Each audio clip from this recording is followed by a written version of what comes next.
SexyChefs! Ngayon, i-share ko po sa inyo kung paano gamitin ang yeast na ito, Saf-Levure. Kasi marami nagtatanong, hindi raw sila makapagpasa ng tinapay dahil sa active dry yeast na Saf-Levure. Ito ay mabibili minsan sa mga European country or Middle East. Or kung nasa barko kayo tatrabaho, ito ang mga supply, Saf-Levure. So, mas maganda. So, simulan na natin kung paano gamitin at para makagawa na kayo ng masarap na tinapay. So, ano pang hinihintay nyo? Kura na!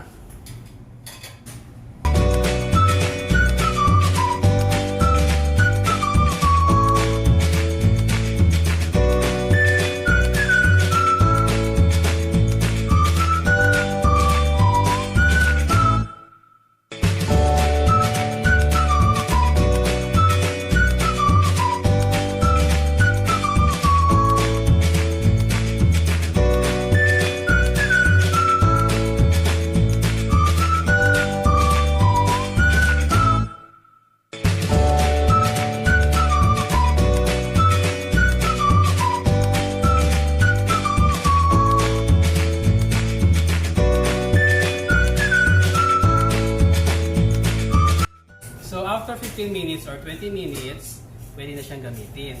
Ito, narito na siya.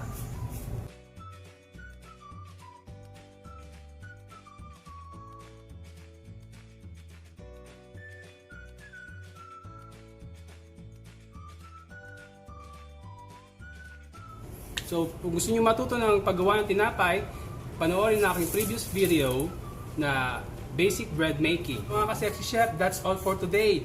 Thank you for watching. See you next time.